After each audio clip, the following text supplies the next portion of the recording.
what RT is all about. But we really want to know, what is your take on RT? Is it a good move, a bad move, or what is the relevance today?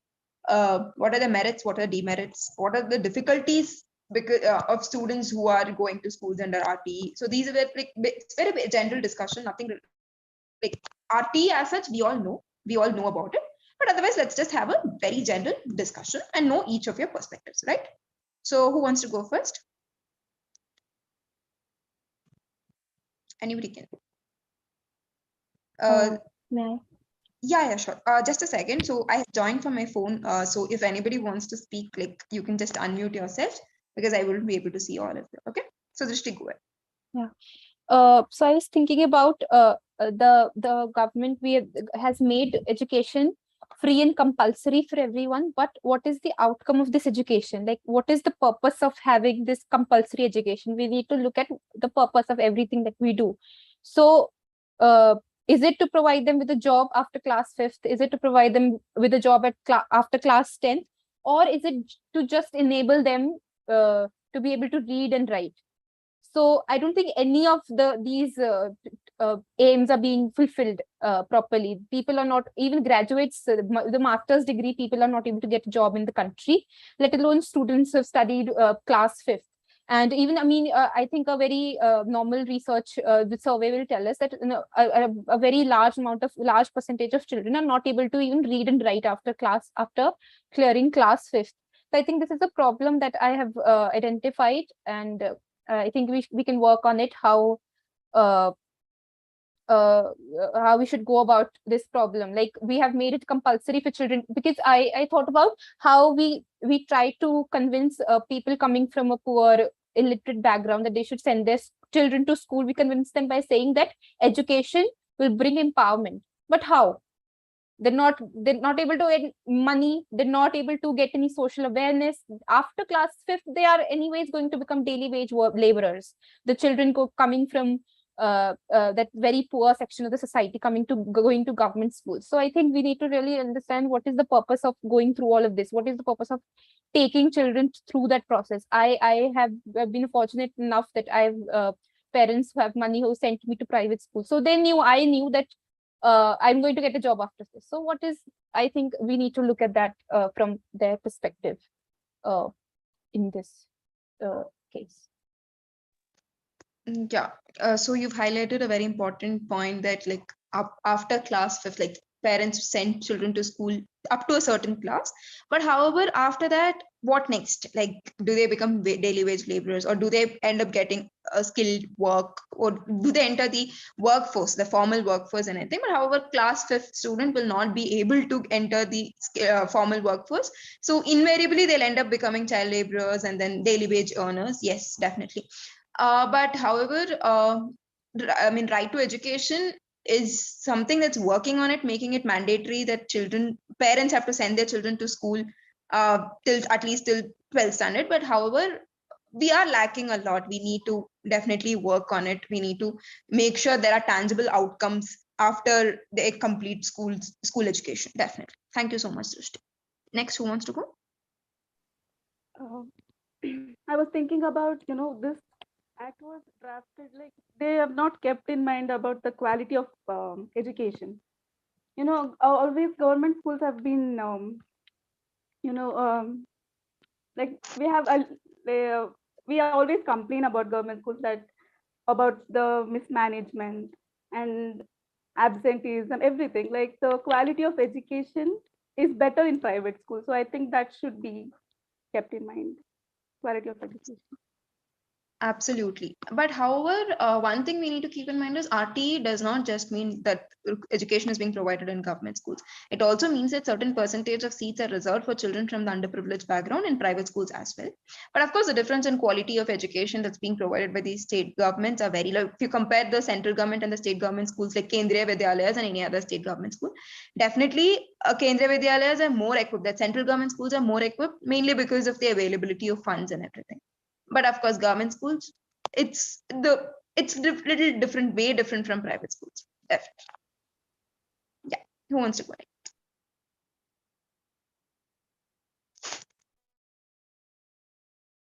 I can go. Yeah. So I was saying that one of the main problems is that the RTA does not extend education from primary to secondary school. Recently, there was a development which said that in the Delhi High Court that which dismissed the petition for extending the RTA Act beyond the class 8 standard, because of which obviously people are not even like 12 plus. So that needs to be done. Another thing is that you talked about the reservation category that's there, like a 25% reservation in the private schools. So the problem is that because of the reservation, of course, the standard of education in private schools are better than the public ones. So then children migrate from there, and then there's this overpopulation. So when we come to the data, over 2 lakh children in Madhya Pradesh apply for admission in private schools under RTE, and of course the seats that are available are much less than that. So then again, there's this problem of overpopulation. Another thing is that infrastructure in public schools, we all know the infrastructure is in private schools is definitely way more better than the public schools. Another point is that we all know that how digital learning is, it's a little apart from RTE, but I would like to highlight it. Digital learning is affecting all of us right now. But when we come to the budgetary allocation for 2022, the allocation for digital e-learning program, that is the PME Vidya scheme, it was lowered to 421 crore from 2022 to 2023. And in the last financial year, it was 645 crore. So the amount of the monetary allocation has been lowered. So I think these are the problems that need to be focused on. Thank you so much, Shreya, for identifying one of the major issue of budget allocation and bringing in the numbers by doing sufficient research. Yes, completely agreed with your point. In the sense, budget allocation plays a very major role. We have a lot of schemes in place. Okay, I personally feel we have a lot of schemes in place. It's not that we have shortage of schemes in India, especially with regard to education. But the only problem is how it's being implemented. Implementation is where the problem lies. Because like in other countries we can say, okay, there is no schemes in place. In India we have n number of schemes. You identify a problem, you have a scheme for it, but only problem is how is it being implemented? In what way is it being implemented? Are they meeting the deadlines and the timelines that's actually given by the government? So that's where the main problem lies. But however, thank you so much, Shreya, for bringing in the numbers. Who wants to go next? Can I add to this point if I Definitely. You talked about the implementation problem. I think that's because in RTI, it says one of the provisions that it provides for the appointment of appropriately trained teachers with the requisite entry and academic qualifications. Also, there's a lot of provisions which would some prerequisites to for the quality of education that those schools should provide. Also, certain judgments have said that it's not just free and compulsory education, but it should be a quality of education, it should be determined. So I think that discussion is there. Everybody knows the issue, but there is no implementation. Like you said, every scheme is there, you name it and it's there, but there is no implementation. So that is another problem we should talk about, implementation.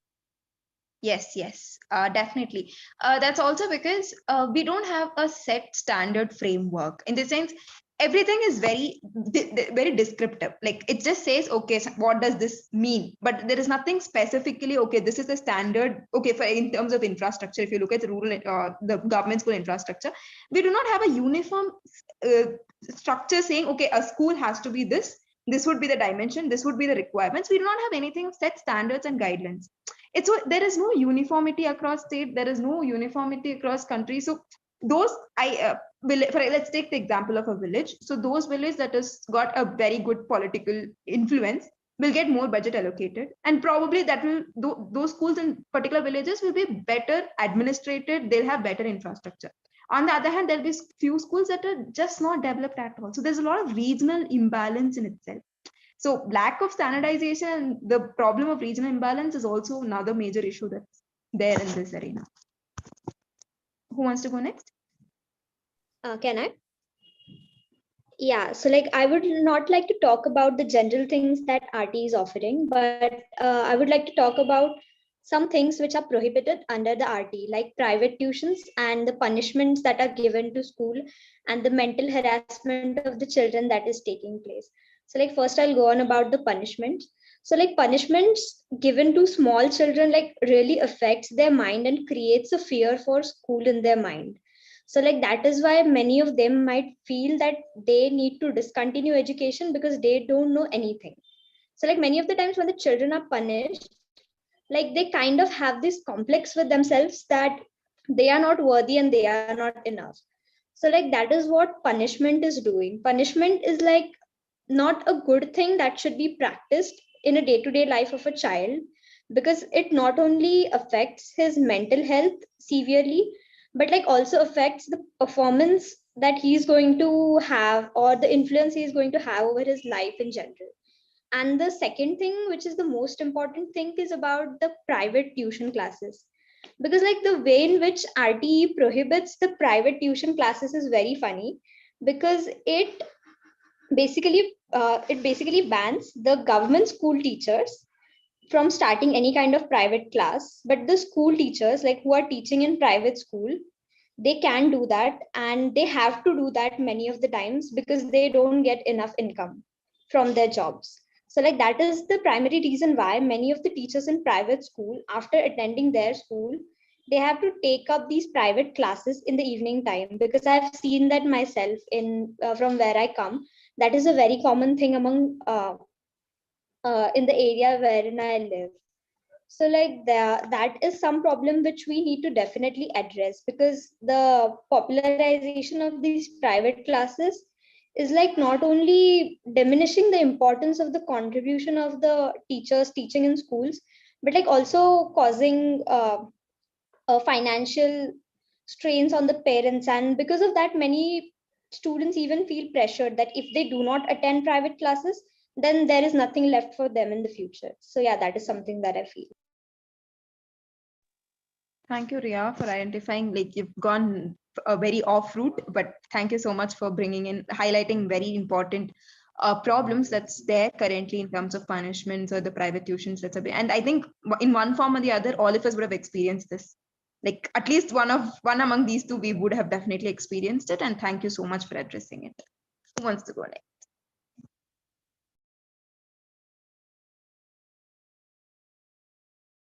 Divyani? Yes, I was thinking about marginalized children, like people, children who are on streets, like in cities like Mumbai, Chennai, and Bangalore, and many other metro cities. These children were being ignored by government also. So that is where we have to think they are being ignored. They are not aware of this education, the facilities by government, and all of that. So that that. Can you please like point out like the two issues that you really want to identify like properly?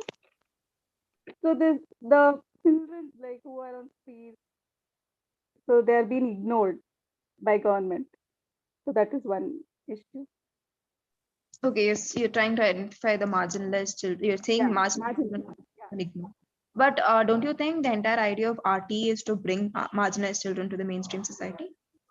But many of them it has not been implemented properly. All right.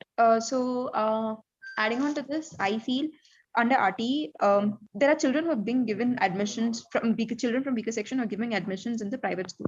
But however, the treatment that they receive in private schools are very different from how the children who are giving capitation fee are treated, because they know, okay, they've been given free seats. The kind of treatment that they receive in these schools are also very different.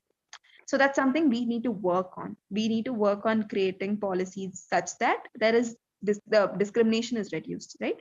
So that's something we can work on. All right. I think Suhana.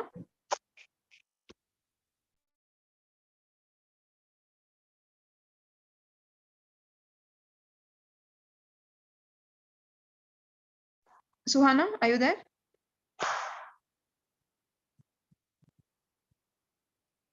All right. Suhana has been having a bad cough, so I don't think she'll be able to speak much. All right. No issues. Okay. No issues, Suhana. No problem. So guys, so now we have identified what are the various policy issues with regard to RT. What do you think would be feasible solutions that we can bring in to solve these issues that you've identified? Yeah, can I go? Sure, sure.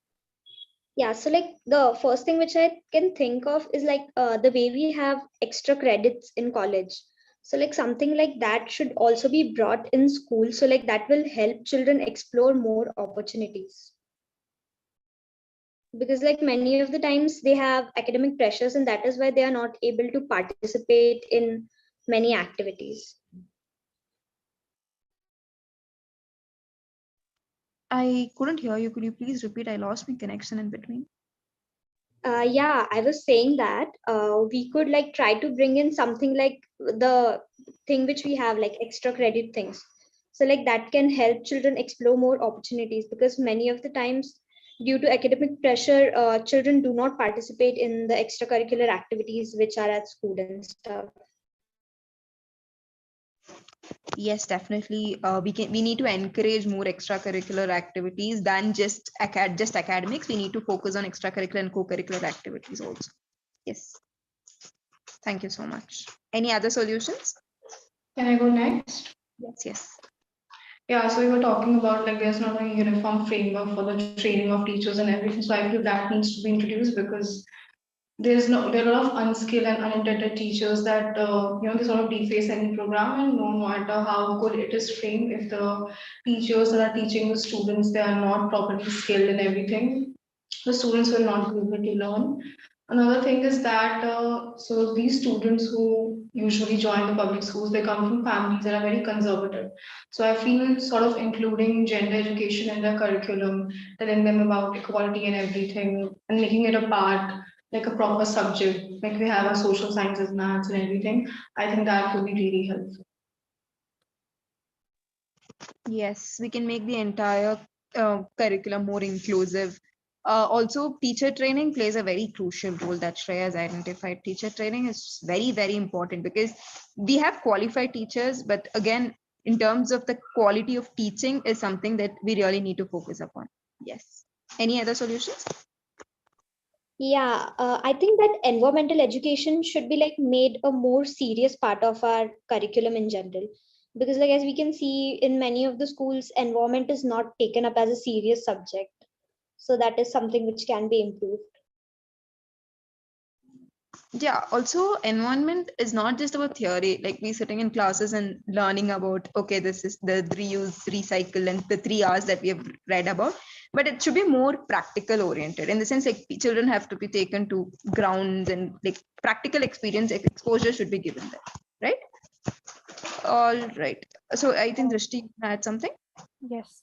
The problem which I pointed out, I think it's very vast, and it's a very vast issue. So we can maybe bring it, for the sake of the discussion, we can maybe condense it to that children should at least be able to read and write when they pass out from school. So for that, I wanted to discuss about the feasibility of the provision that enables students to not fail until the class 8th. I think that is something, right? The provision that No teachers cannot defensive fail the students up until class 8th.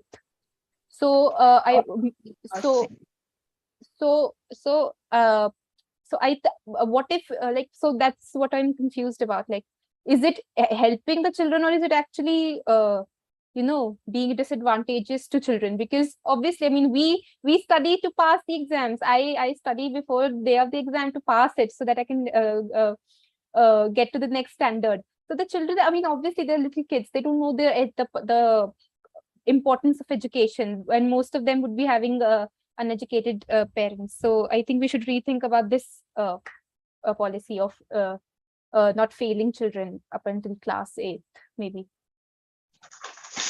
Yes, the all pass thing is doing more harm than good.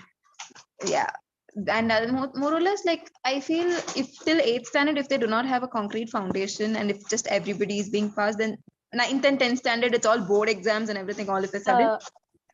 Yeah, I don't Actually, know. my teacher is a government school. My mother is a government school teacher, and she tells me, like, the students that come to class. She's a Hindi teacher, so she says the children who come to class in class 9th after passing from 8th, they do not know how to write. They don't even know how to. Some of them don't even know how to identify the letters of the language, and they've cleared class 8th. And then the Delhi government have brought in provision. They have brought special classes for these children. in vacations, so that they're able. So in class 9, she's teaching children the the ABCD of Hindi. So how is the quality of education is going to reach? I mean, in class 9 we used to learn so much, such complex things. So yeah, so that is a big issue. And first to 8th standard is something that's the foundation, and then all of a sudden expecting children to do like very complicated math and everything, it's very difficult also. And also these children are also coming from various backgrounds, right? So if they do not have a proper proper foundation, then it's very hard. Yeah, Ria, go ahead. Sorry, I raised my hand by mistake. I'm so sorry. All right. Any other solutions that you want to discuss about? I think we're all done. Suhana, I really hope you get well soon. All right. So that note, we can wrap up the session. And thank you so much for, I mean, I learned a lot of new things today in this meeting. And I hope you all have learned many different things, different perspectives, different issues that's related to right to education. And we will have to focus on proper implementation of the existing schemes instead of introducing new schemes every day, every week with different fancy names. We need to focus upon more bringing in more concrete measures to make sure there is proper and adequate implementation. Right to education is a very good move by the government, but however, it has got various issues. And thank you so much for bringing in brilliant solutions as well. We can definitely work on it. And probably we can work on creating a paper with regard to RT itself, if you're all interested in. All right. We can work in groups. We can definitely do it. Okay. Other than that, I think we're good to go. Thank you so much, guys. Thank you. We'll meet next week, Tuesday, right? All right. Thank you. Thank you. Okay. Bye-bye.